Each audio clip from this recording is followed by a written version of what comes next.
नमस्कार विद्यार्थियों, आज हम बात कर रहे हैं कक्षा 12 के काव्यखंड की। और उस काव्यखंड में एक चैप्टर है, एक कविता है जिसका नाम है आत्मपरिचय। आत्मपरिचय के रचनाकार हैं हरिवंश राय बच्चन जी। कवि के बारे में हमने समझ लिया था कि कवि जो हैं उत्तर छायावाद से संबंध रखते हैं और ये हालावाद के प्रवर्तक हैं। प्रेम को इन्होंने महत्व दिया है अपनी रचनाओं में।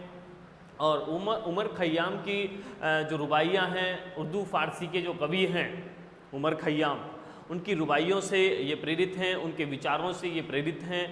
और उन्हीं के समान इनके जो विचार हैं रुमानियत से भरे हुए हैं, भावों से भरे हुए इनके विचार हैं। ठीक है, तो आइए हम समझते हैं आत्मपरिचय कविता के बारे में। और आत्मपरिचय कविता जो है इसमें क्या बताया गया है कि स्वयं का परिचय दिया गया है। और कवि ने कहा है कि स्वयं का परिचय देना, स्वयं के बारे में एक बना देना, एक धारणा बना देना, ठीक है, एक निर्धारित करना, वो बिल्कुल भी कठिन है। किस प्रकार है कि हम दूसरे के बारे में तो विचार कर सकते हैं, निर्धारित कर सकते हैं उसके सकारात्मक या नकारात्मक पक्ष के बारे में, लेकिन स्वयं के बारे में एक निश्चित धारणा नहीं बना सकते हैं। और हमें क्या करना है कि ये जो समाज है इसकी विचारधारा भिन्न प्रकार की है, ठीक है, और हमारे अंदर और समाज के लोगों के विचारों के अंदर पर्याप्त भिन्नता है, विषमता की स्थिति है। इसलिए हमें क्या करना चाहिए, हमें समाज के सभी लोगों से क्या करना चाहिए, सामंजस्य बनाना चाहिए, समन्वय बनाते हुए पूरा जीवन हमें जीना चाहिए। ठीक है ना, क्योंकि हम कुछ कर नहीं सकते हैं। ठीक है, तो इसलिए हमको क्या करना है कि वहाँ पर हमको सामंजस्य बनाना है। ठीक है, कोऑर्डिनेशन बनाकर हमको पूरा जीवन जीते रहना है, चाहे कैसी कठिन परिस्थितियाँ आए, लेकिन हमको समभावी बने रहना है, सुख और दुख में समान भाव से जीते रहना है। ठीक है, तो उसके बाद में हम पढ़ते हैं, अगला भाग हम पढ़ रहे हैं कि कर यत्न मिटे सब सत्य किसी ने जाना। कवि कह रहे हैं कि कर यत्न मिटे सब सत्य किसी ने जाना, और नादान वही है हाय जहां पर दाना। फिर मूड न क्या जग जो इस पर भी सीखे, और मैं सीख रहा हूं, मैं सीख रहा हूं सीखा ज्ञान भुलाना। तो कवि क्या कह रहे हैं, कर यत्न मिटे सब सत्य किसी ने जाना, कि संसार के सत्य को जानने के लिए संसार के जो लोग हैं वो अपने अपने स्तर पर बहुत से प्रयत्न करते हैं, परंतु वे सांसारिक सत्य को जान नहीं पाए हैं। ठीक है ना, सांसारिक सत्य को वो जान नहीं पाए हैं, वास्तविकता को नहीं समझ पाए हैं। संसार के लोग क्या समझते हैं कि जो हमें दिख रहा है वही वास्तव में सब कुछ है, लेकिन ऐसा नहीं है। हमको क्या करना चाहिए, हमको आध्यात्मिक पक्ष की ओर ध्यान देना चाहिए, यानी जो हमें दिख नहीं रहा है उस पक्ष की ओर हमें ध्यान देना चाहिए, क्योंकि वही सत्य है, ईश्वर सत्य है। ठीक है ना, ये जो कुछ हमें दिख रहा है, मनुष्य जो दिख रहा है वो सत्य नहीं है, परमात्मा सत्य है। ठीक है ना, तो हमें क्या करना है, जो भौतिक सत्य की ओर नहीं जाना है, जो हमें वास्तव में दिखाई दे रहा है वो शाश्वत रहने वाला नहीं है। हमेशा कौन रहेगा, ईश्वर हमेशा रहेगा, आत्मा हमेशा रहेगी। जो हमें दिखता नहीं है उसे कोई समझता नहीं है। तो कवि कहते हैं कि सत्य को जानने के लिए संसार के लोगों ने अनेक प्रयत्न किए हैं, परंतु वास्तविक ज्ञान को कोई भी नहीं समझ पाया है। नादान वही है हाय जहां पर दाना। और कवि ने नादान कहा है, नासमझ कहा है किन लोगों को, जो सांसारिकता के चक्कर में उलझे हुए हैं, जो व्यक्ति भौतिक सुख सुविधा के चक्करों में उलझे हुए हैं और वे ईश्वर की भक्ति नहीं करते हैं। ठीक है, तो जो व्यक्ति वैभव के चक्करों में पड़े हुए हैं, ठीक है, वैभव के चक्करों में या भौतिक सुख सुविधा के चक्कर में या सांसारिकता के चक्कर में जो पड़े हुए हैं, वो क्या कर रहे हैं, वास्तव में वो ईश्वर को भूल रहे हैं। और उनके पास जितने भी साधन हैं, जीवन के स्तर को ऊंचा उठाने के जो साधन हैं, चाहे वो मान लें कि टीवी है, फ्रिज है, एसी है, गाड़ियां हैं, वो ये जो साधन, ये भौतिक साधन है, भौतिक सुविधा प्रदान करने वाले साधन हैं। और ये जो धन है, हमें लगता है कि हम इसी को प्राप्त करने के लिए हमारा जन्म हुआ है, ठीक है ना, और हम इन्हीं के चक्रों में पड़े हुए रहते हैं पूरे जीवन भर। लेकिन कवि ने इन लोगों को क्या कहा है? नादान कहा है, नासमझ कहा है, क्योंकि ये तो क्षण भर के लिए हमें सुख प्रदान कर सकते हैं, फिर उसके बाद में ये वास्तविक नहीं है, ये शाश्वत नहीं है, ये तो नष्ट हो जाने वाले हैं, ठीक है ना, और हमारा शरीर भी नष्ट हो जाने वाला है। तो हमें क्या करना चाहिए? इन चीज़ों के चक्कर में हमें नहीं पड़ना चाहिए, बाहरी आवरण के चक्कर में हमें नहीं पड़ना चाहिए। क्या करना है? हमें ईश्वर को समझना है, आध्यात्मिक ज्ञान को हमें प्राप्त करना है, ठीक है। तो कवि ने नादान किसे कहा है? कि जो व्यक्ति सांसारिकता या भौतिक सुख साधनों के चक्कर में पड़े हुए हैं, वो व्यक्ति नासमझ हैं कवि की नज़र में। फिर मूढ़ न क्या जग जो इस पर भी सीखे, और कवि कहते हैं कि वो व्यक्ति मूर्ख हैं। कौन व्यक्ति मूर्ख हैं? कि जो इतना होने के बाद भी जो व्यक्ति समझते नहीं हैं, संभलते नहीं हैं, तो वो देखते हैं कि हमारे जो पूर्वज हैं वो भी क्या करते थे? वो भी धन को जोड़ते थे, इन सारे साधनों को वो इकट्ठा करते थे, जमीन जायदाद वो इकट्ठी करते थे, पैसा वो इकट्ठा करते थे। लेकिन वो पैसा, वो जमीन जायदाद, वो मरने के बाद कोई भी अपने साथ लेकर नहीं गया है आज तक, ठीक है ना। तो वो चीज़ें हम क्यों इकट्ठा करें? तो संसार के जो लोग हैं वो पीढ़ी दर पीढ़ी इस प्रकार से होते हुए देखते हैं, लेकिन फिर भी वो क्या करते हैं? वो ऐसा ही करते जाते हैं। वो दिखावे की चीज़ों को वो पसंद करते हैं और उन्हीं को एकत्र करने में पूरा जीवन लगा देते हैं। तो इसलिए इस प्रकार के लोगों को कवि ने मूर्ख कहा है, ठीक ना, कि जो इतना कुछ होने के बाद भी नहीं समझते हैं, नहीं सीखते हैं। और मैं सीख रहा हूँ, सीखा ज्ञान भुलाना। कवि कहते हैं इस प्रकार के सांसारिक ज्ञान को, इस प्रकार के झूठे सत्य को मैं भुलाना चाहता हूँ। ये मेरे लिए हितकर नहीं है, मेरे विचारों के अनुरूप नहीं है। तो कवि क्या कह रहे हैं कि संसार के सत्य को जानने के लिए संसार के लोगों ने अनेक प्रयत्न किए हैं, लेकिन वे सत्य को नहीं जान पाए हैं। और कुछ लोग ऐसे हैं जो सांसारिकता के चक्कर में, सुख साधनों को एकत्र करने के जीवन में चक्कर में पूरा जीवन लगा देते हैं। वे व्यक्ति नासमझ होते हैं। और जो व्यक्ति इतना कुछ होने के बाद भी कुछ सीखते नहीं हैं, तो वे व्यक्ति मूर्ख हैं। और कवि क्या कहते हैं कि मैं इस प्रकार के सीखे हुए ज्ञान को भुलाना चाहता हूं। आगे क्या कहते हैं कि मैं और जग और कहाँ का नाता। कवि कहते हैं कि मैं और हूं और जग और है, ठीक है ना। तो मैं क्या हूं? और अलग हूं। संसार क्या है? अलग है। किस प्रकार है कि मेरी जो विचारधाराएं हैं, मेरा जो जीने का तरीका है वो अलग प्रकार का है, और संसार के जीने का तरीका अलग प्रकार का है। संसार के लोग क्या है? स्वार्थी है, ठीक है, और मेरी विचारधारा अलग प्रकार की है।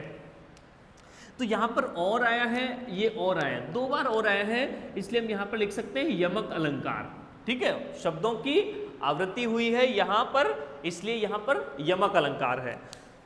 और भाव क्या होगा कि संसार के लोग अलग प्रकार की विचारधारा रखते हैं और मैं अलग प्रकार से जीवन जीना चाहता हूं, इसलिए मेरा संसार के लोगों से किसी प्रकार का रिश्ता, नाता या संबंध नहीं है। और क्या कहते हैं कि मैं बना बना कितने जग रोज मिटाता। मैं बना, तो ये दो बार आ गया है बना बना, इसलिए यहां पर हो जाएगा पुनरुक्ति प्रकाश अलंकार। पुनरुक्ति प्रकाश अलंकार। तो कवि कहते हैं कि मैं प्रतिदिन नए संसार बनाता हूं, काल्पनिक दुनिया में बना लेता हूं, क्योंकि मेरे अनुसार ये दुनिया बहुत बेकार है, स्वार्थी दुनिया है। तो मैं क्या करता हूं, एक अलग ही अपने सपनों की दुनिया बना लेता हूं, और फिर जब मेरे अनुसार वो दुनिया नहीं चलती है तो मैं उस दुनिया को बना बना के मिटा भी देता हूँ। ठीक है ना, काल्पनिक दुनिया बनाई है, एक विचारों की दुनिया मैंने बनाई है और उन विचारों की दुनिया को मैं मिटा भी देता हूँ। जग जिस पृथ्वी पर जोड़ा करता वैभव, मैं प्रतिपग से उस पृथ्वी को ठुकराता। और संसार के लोग क्या करते हैं, इस पृथ्वी पर क्या जोड़ते हैं, वैभव को जोड़ते हैं। वैभव का मतलब धन और संपत्ति को जोड़ते हैं, पैसा इकट्ठा करते हैं, जमीन जायदाद इकट्ठी करते हैं। तो इस पृथ्वी पर वो वैभव को जोड़ते हैं और मैं क्या करता हूँ, अपने पग से इस पृथ्वी को ठुकराना चाहता हूँ। कौन सी पृथ्वी को, इस वैभव से भरी हुई पृथ्वी को। ठीक है, दिखावे से भरी हुई ये जो पृथ्वी है, धरती है, इसको मैं स्वीकार नहीं करना चाहता हूँ। मुझे किस प्रकार की पृथ्वी चाहिए, संसार चाहिए, मुझे चाहिए ऐसी पृथ्वी जिसमें ऐसे लोग हों जिन लोगों में प्रेम और सहयोग की भावनाएं पूरी तरह से भरी हुई हो। ठीक है ना, तो मुझे ये दिखावे वाली धरती नहीं चाहिए, मैं इस धरती को अपने पैरों से ठुकराता चलता हूँ। और क्या कहा है कि मैं निज रोदन में राग लिए फिरता हूँ। कवि क्या कहना चाह रहे हैं, निज रोदन में राग। रोदन का मतलब होता है रोना। मेरा जो रोना है, दुख की क्रिया है, उसमें क्या है, राग है। राग का मतलब अनुराग या प्रेम कह सकते हैं। ठीक है, तो कवि कहते हैं मेरा जो दुख है, उस दुख में भी क्या है, प्रेम समाया हुआ है। दुख किस बात का है, प्रिय मित्र से विरह का दुख। ठीक है ना, तो मेरे हृदय में प्रिय मित्र से बिछड़ने का दुख भी है, लेकिन इस दुख में भी क्या है, अनुराग है, प्रेम समाया हुआ है। मैं प्रेम का संदेश पूरे संसार को देना चाहता हूं। और क्या कहते हैं कि शीतल वाणी में आग लिए फिरता हूं। कभी कहते हैं कि मेरी वाणी यद्यपि शीतल है, ठंडी वाणी है, मधुर विचार हैं, लेकिन इस शीतल वाणी में भी आग लिए फिरता हूं। आग का मतलब है जोश। ठीक है ना, तो मेरी वाणी यद्यपि मधुर है, लेकिन मेरे जो विचार हैं वो कैसे हैं, उनमें जोश भरा हुआ है। जोश या उत्साह या ऊर्जा भरी हुई है, इस प्रकार कह सकते हैं। तो मेरी जो वाणी है मधुर वाणी है, उसमें प्रेम समाया हुआ है, लेकिन मेरे विचारों में जोश, उत्साह और ऊर्जा भरी हुई है। इसलिए कवि ने कहा है कि शीतल वाणी में भी मेरे आग है, एक जोश है, एक प्रभाव समाया हुआ है। तो यहाँ पर शीतल वाणी में आग बताने के कारण यहाँ हम लिख सकते हैं विरोधाभास अलंकार। ठीक है, विरोध की स्थिति है कि ठंडी वाणी है और ठंडी वाणी में गर्म आग है, इसलिए यहाँ पर हम लिख देंगे विरोधाभास अलंकार। फिर क्या कहा है कि हो जिस पर भूपों के प्रासाद निछावर, हो जिस पर भूपों के प्रासाद निछावर, मैं खंडहर का वह भाग लिए फिरता हूं। कवि क्या कह रहे हैं कि मैं खंडहर का भाग लिए फिरता हूं। खंडहर का भाग किसको कहा गया है, कवि के जीवन को। कवि ने स्वयं के जीवन को खंडहर के समान बताया है। क्यों बताया है, क्योंकि उसका जीवन आधा अधूरा है, टूटा फूटा है। ठीक है ना, क्योंकि उसके जीवन में कमी है, पूरा नहीं है उसका जीवन। जिस प्रकार खंडर टूटे फूटे होते हैं, आधे अधूरे होते हैं, उसी प्रकार उसका जीवन भी टूटा फूटा है, आधा अधूरा है। किस कारण, क्या कमी है, क्योंकि उसका जो प्रिय मित्र है उसके साथ में नहीं है, कोई उसका साथी नहीं है। इसलिए कवि कह रहे हैं कि मेरा जीवन प्रिय मित्र से बिछड़ने के कारण खंडहर के समान हो गया है, टूटा फूटा हो गया है, जीर्ण शीर्ण हो गया है। ठीक है ना, तो यहाँ अपने जीवन को कवि ने खंडहर का भाग बताया है, इसलिए यहाँ पर हम कह सकते हैं कि ये रूपक अलंकार है। ठीक है ना, खंडहर, जीवन को खंडहर बताने के कारण हम यहाँ पर कह सकते हैं कि ये रूपक अलंकार है। और कवि कहते हैं कि मेरे खंडहर रूपी जीवन के लिए मैं क्या कर सकता हूँ, भूपों के प्रासाद भी निछावर कर सकता हूँ। भूपों के प्रासाद, भूप यानी होता है राजा, राजा के महलों को भी मैं न्यौछावर कर सकता हूं। यानी इतना प्रिय है मुझे वो अपना खंडर रूपी जीवन। ये खंडर रूपी जीवन के लिए मैं राजा के महलों को भी मैं न्यौछावर कर सकता हूं। मुझे ये राजा के महल नहीं चाहिए, मुझे ये सुख सुविधाएं नहीं चाहिए। क्यों नहीं चाहिए? मुझे तो ये खंडर का भाग चाहिए, मुझे मेरा टूटा फूटा जीवन चाहिए। क्यों? क्योंकि उस जीवन से मेरे प्रिय मित्र की यादें जुड़ी हुई है। मैं इस प्रकार के जीवन को कभी भी छोड़ना नहीं चाहता हूं। ठीक है, तो मेरा जीवन खंडहर के समान है और इस खंडर रूपी जीवन पे मैं राजा के महलों को भी न्यौछावर कर देना चाहता हूं, त्याग देना चाहता हूं। उसके बाद कवि क्या कह रहे हैं? मैं रोया तुम इसको कहते हो गाना। कवि कहते हैं कि मैंने जब रो करके अपना दुख व्यक्त किया, रो करके जब मैंने अपना दुख व्यक्त किया तो तुम कहते हो इसे गीत। तुम इसको क्या कहते हो? गीत बनाना कहते हो। ठीक है, और कवि कहते हैं कि जब मैं फूट पड़ा तो तुम क्या कहते हो कि इसे छंद बनाना कहते हो। कवि क्या कह रहे हैं कि जब मैंने अपना दुख व्यक्त किया, ठीक है ना, क्योंकि मैं एक प्रेम का दीवाना हूं और जब मैंने अपना रो करके दुख व्यक्त किया और तो दुख व्यक्त किया तो तुम इसको क्या कहते हो? गीत बनाना कहते हो। जबकि ये मेरी गीत नहीं है, मेरी कविताएं नहीं है, बल्कि ये तो मेरा दुख मैंने व्यक्त किया है। ठीक है, ये मैंने अलग से कोई एक कविता नहीं लिखी है, मेरे दुखों की अभिव्यक्ति है ये तो। और जब मैं फूट पड़ने का मतलब है एक तो रोना हो गया, ठीक है ना, सिंपल भावना हो गई, लेकिन जिसमें आवेग के साथ, भावों के तीव्र प्रवाह के साथ जब रोया जाता है, दुखों को अभिव्यक्त किया जाता है, तो हम उसे क्या कह सकते हैं? फूट पड़ना कह सकते हैं। ठीक है ना। तो जब मैं अत्यधिक आवेग के साथ, अत्यधिक भावों के साथ जब मैंने अपने दुखों को व्यक्त किया तो तुम इसे छंद बनाना या कविता बनाना कहते हो। जबकि ऐसा नहीं है, केवल मैंने अपने दुखों को व्यक्त किया है और ये एक नई प्रकार का सृजन हो गया है, नई प्रकार की कविता बन गई है। और कवि क्या कह रहे हैं कि क्यों कवि कहकर संसार मुझे अपनाए, क्यों कवि कहकर संसार मुझे अपनाए। तो यहां पर क्या लिखा है? क्यों कवि कहकर, कै, इसलिए यहां पर हम लिख देंगे अनुप्रास अलंकार। ठीक है, यहां पर कै वर्ण की आवृत्ति होने के कारण हम यहां पर अनुप्रास अलंकार लिख सकते हैं। ठीक है, तो यहां हो जाएगा। तो क्या कहा है कवि ने कि क्यों कवि कहकर संसार मुझे अपनाए, मैं दुनिया का हूं एक नया दीवाना।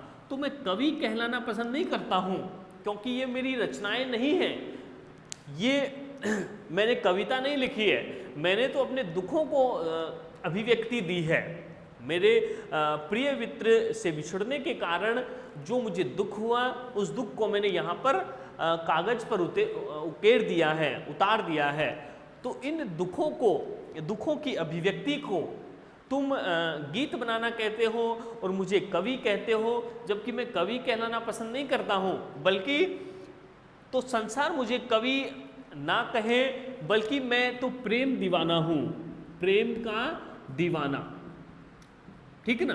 तो इसका मतलब क्या है कि मैं प्रेम में मग्न रहने वाला व्यक्ति हूँ। ठीक है ना, अपना जीवन प्रेममय बना देने वाला हूँ, ऐसा कवि कहना चाहते हैं। ठीक है, तो कवि कहते हैं कि जब मैंने रोकर अपना दुख व्यक्त किया तो तुम इसे गीत बनाना कहते हो, और जब मैं अत्यधिक आवेग के साथ, भावों के साथ मैंने दुखों को अभिव्यक्ति दी तो तुम इसे छंद बनाना या कविता बनाना कहते हो।